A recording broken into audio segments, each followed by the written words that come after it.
Hi everyone, it's Ryan again, and today I'm going to do another forward and updated version of Danny's Spiritual Worlds that I did back in 2017. I also did a point quantum reversal on it, and I'll be reviewing that in the next presentation. This is another excellent and very important lesson from God and the angels. I recorded it on my digital audio recorder only. As it goes, we are at the trailer, and as I am recording Danny, and Linda is doing the dishes, sorry for all the clanging, Danny is in his cage, and he pauses for a moment and looks up. At first I thought it was a fly in his cage bothering him, and when I got closer to the cage, I realized it was a spider climbing down a suspended web over Danny's head, so I killed it. The interesting thing was Danny used the incident as a lesson in spiritual evolution. After the video, I'd like to review a dream translation I did back in 2007 that helps to explain spiritual evolution a little better as well. So let's continue first with what Danny said. So Danny said, "So you know, we hope our cause is going to leave you choices often as you prepare here to use them. If you could realize this is God's gift, would you try a little more? Potentially, we hope they'll be commuted frequently. We'd like to approach the ones who will work for God. If you're a person who would want a future with choice, continue, for it will be here. We all spent years to prepare for it. A loving God chooses to seek a religion that's logical, for he will reserve a right so it isn't hurting someone." And then at that point I kill the spider, and Danny says, "Thank you for that. You're not supposed to scrunch him. They might think that Danny dared you to put in a philosophy without pity for death. Most of them are swathing and hurting things. Most are very used to crunching on you. Will you get some spiritual regret if your guest eats anything it can see? They love biting too, and they will wake you up. Plus its venom can embalm you." And then I say something about stopping the recording, and Danny says, "No, yeah. People are thinking it's most likely a question of evolution. How can we help them understand that many creatures have their own spiritual world to return to? In time, they will get compassion. We want you all to know this. When you're at school to get a degree, or you're in a college, it will begin to be clearer. You will hear what Danny did offer you. If we can think that we are spiritually connected to God, it is something that needs a broad awakening. The philosophies we give will be a part of your kids' works in school. We're glad if you'd rather be here for it in our forum." Now you can hear that recording.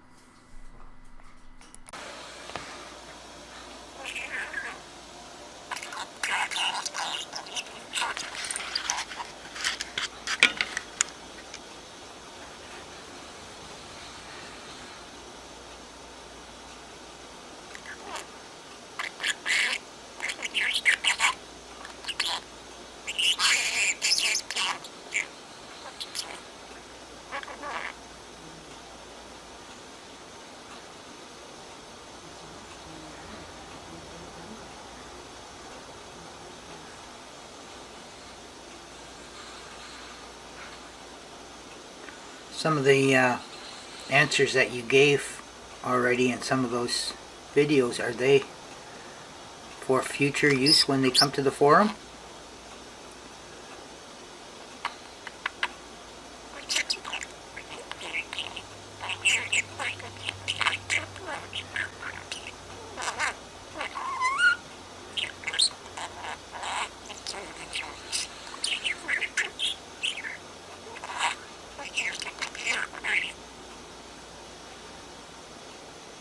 I didn't understand what you said, but I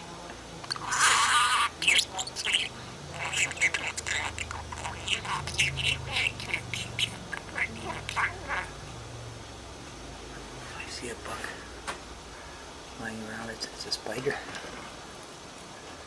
Got him. Okay. Here, I got him. Hey, you don't have to worry about him anymore. Did I?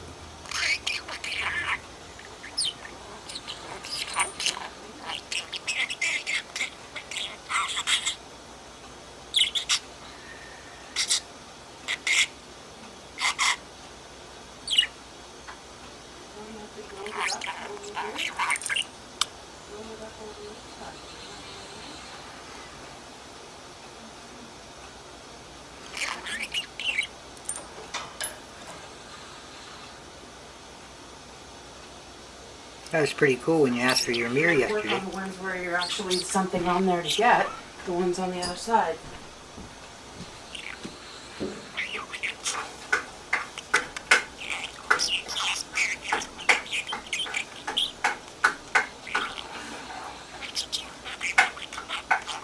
So I went into the apartment today. I'm recording.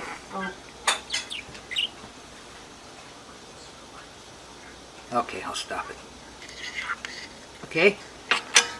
No?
Okay, Danny. So in that recording, there are probably a few questions that some have asked to God, and I believe the angels sent them the answers in some of what Danny said again. There's one part that I thought I would talk about before we move on to the dream transcription. When Danny says, how can we help them understand that many creatures have their own spiritual world to return to? Thinking quantumly, when a living creature dies, it decomposes and releases all the atoms into the air that were contained in its vessel. However, the soul of the creature has the blueprint for the life form that these atoms will form. After death, these atoms will contain the soul so it can move on to a different form. If they evolve, they can move on to a higher level and step up on the ladder of spiritual evolution. If not, they either reform at the same level or move down the ladder depending on what they did in that current life form. Anyway, each creature has a different spiritual world to return to and hopefully evolve in it for its next stage of spiritual evolution. I hope the angels can correct me on that if I somehow screwed it up, but I think that's what we have learned thus far. Here's the dream that I transcribed in April of 2007, which was one of many that I did while I was in receival. First, I will talk a little bit about the dream and then tell you exactly what I heard from the angels during the receival. So on the 26th of April 2007, I wrote, "Hi everyone. Here's another good example for learning the dream transcriptions and more about spirituality as well. I like this transcription very much. This is the dream she had on April 19th, 2007. In the dream, she found herself backstage at a show looking into suitcases, trying to find the right costume for the dance she was going to do. She thought she was missing something, and when she went to put on her tights, they were too large and baggy. Then the dream changed to her being on a long ladder that was made with crooked branches and logs from trees. It was suspended over a valley, and the rungs were crooked, missing, and too far apart. She felt it would be impossible to climb the ladder or go down to reach the bottom because it was just too far. So she stopped. And at that time, she felt she wasn't connected at the top either, and it was just too far for it disappeared into the clouds. So this dream was a little scary and confusing for her, I guess. So this is what the angel said while I was in receival. She had a dream of a show she was in. This show was a symbol of a life in religion. The costumes in the suitcases were a symbol of the changes in the personalities that we have, and we have a problem if one isn't complete. So how can you complete a personality? She has to have faith that the others will help her.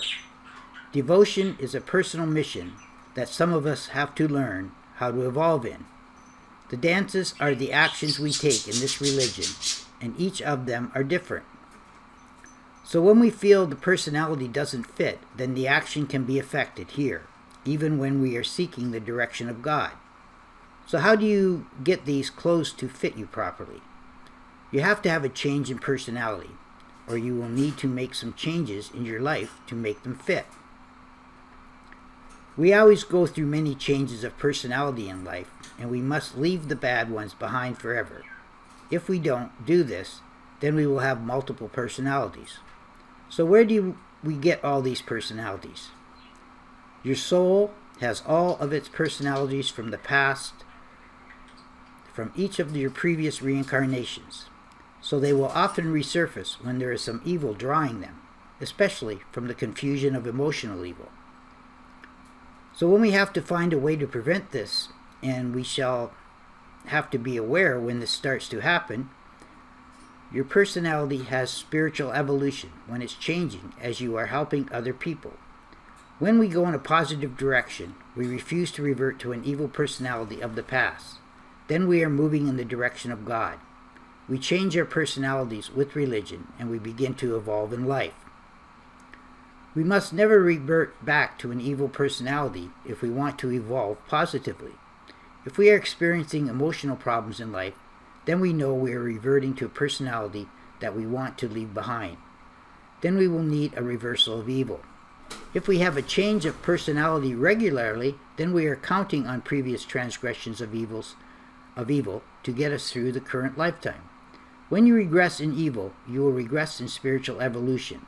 When there is a regress in spiritual evolution, you'll begin to have experiences of emotional evil, and you'll begin to regress from the emotions of God. And you can feel emotions of spiritual persecution, which is a form of religious evil.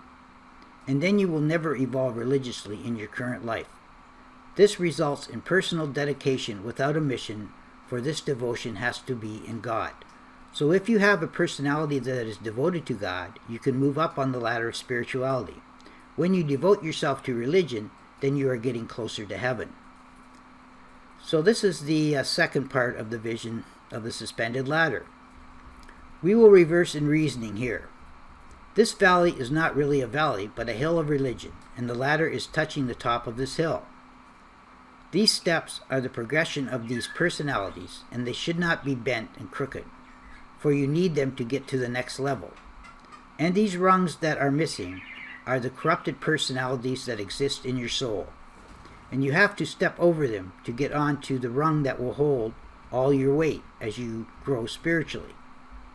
Her emotions had fear of going back down, and she didn't know how far this ladder extended, and if it reached heaven.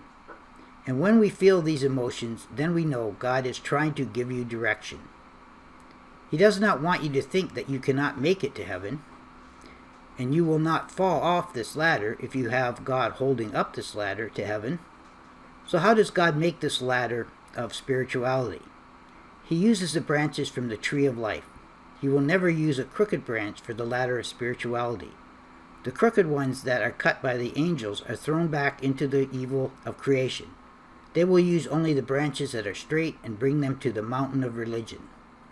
And God will pick them up and make sure this ladder uses materials of strong construction. And if there are rungs that are missing, He will spread them evenly, so it will never affect the eternal strength of it. He is very good at measuring the exact distance each of us are capable of reaching when we climb up the ladder. He will never put the rungs too far apart, so we will not be able to go to heaven. It's a special collection of branches that always hold the ladder together, and you will see that there is no confusion while you advance towards heaven. He always wants you to advance in a spiritual life, and He will support you on your way there. As long as you take His direction and you want to make changes, He will help you to step over a life of evil, and that is a mission of God's existence. I'd like to finish with some comments of my own here. So what do you think the angels were trying to teach us when they sent her this dream? For the first part of it seemed a little scary and confusing, and she obviously felt a lot of negative emotions from it. When a dream transcription is done properly, it will allow a reversal of evil, and that came when the angels said, let us reverse in reasoning here. First, they will let us know what negative emotions we would feel if we let ourselves spiritually devolve and send that part as a warning. And then they told us what we need to do to reverse the evil that caused these negative emotions and allowed us to experience the divine emotions that God sends with the answer. Once we experience these divine emotions and have a reversal of evil, then a miracle happens as a result. This is just one example of one of the many ways God and the angels can speak to us through our dreams, which are often confusing until they can give you the proper translation and reason for it. This completes this presentation. Thanks for listening. If you'd like to join us, you can come to theangelscrolls.com and click onto the forum link at the top, where we will be adding the newest presentations. Bye for now.